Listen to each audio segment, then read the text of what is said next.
from there we are going to learn about celibacy. What is celibacy? It is the state of being unmarried. And in Christianity we say you stay unmarried in order to do what? In order to serve God. We have the Opus Dei in the Catholic Church. There are men like now the CEO, CBK, Central Bank of Kenya, yes, is Opus Dei. Who else is Opus Dei? Mohuheria, but he is a priest. There's someone else who is Opus Dei. They are two prominent. So they are celibate in order to serve God. So, advantages of celibacy.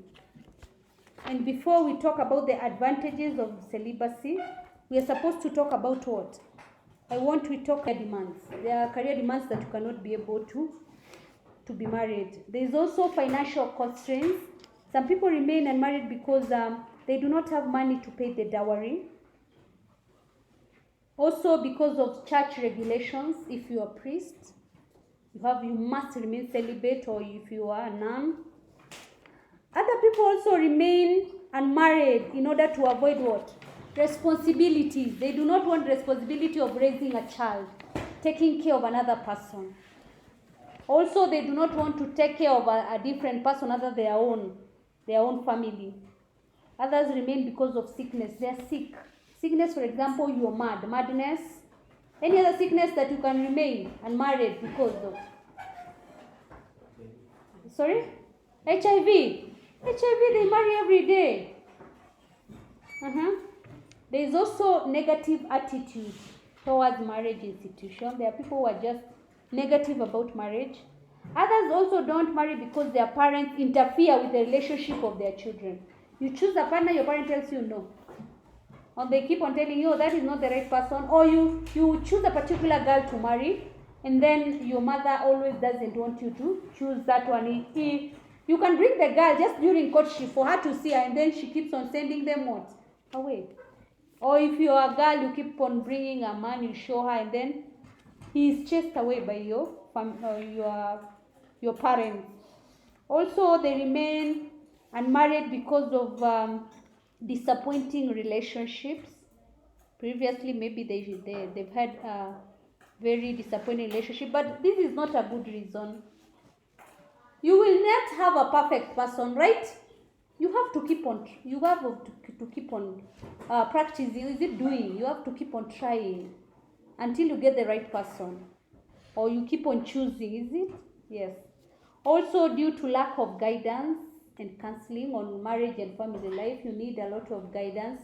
That's why some people they remained unmarried because of lack of that guidance. Others have remained unmarried to pursue education. And also others, because of individualism, they are selfish. They do not want to share the money with others, especially men. You don't want to take care of another person, for another person to come and take care. A good example is, let me not give. Someone who talked about it already, Mainak again, yes. His money is for happy life, right? Very happy life. He doesn't want to share with anyone else, just himself. Have you ever seen a woman who is selfish, who is unwilling to share their wealth? Hey. I don't want to ask who because I'm a woman. Let's continue. Others have remained unmarried because of failing marriages. Others because they cannot find the right partner. And the practice of cohabiting discourages proper marriages. Cohabiting is what? Fornication. Whereby you engage in sexual intercourse before marriage. It discourages proper marriages. Others also are unmarried because they are terminally ill. They have maybe cancer. And others remain unmarried because it's no longer a duty to get married. It is an individual decision. So from there, that's where we talk about, and then we go to importance of Christian courtship. Number one is strengthens each other's character. You are enabled to seek guidance and counseling. You are able also to seek the opinion of the parents. And then this is the time that you introduce your partner to the what? To the family, to your friends.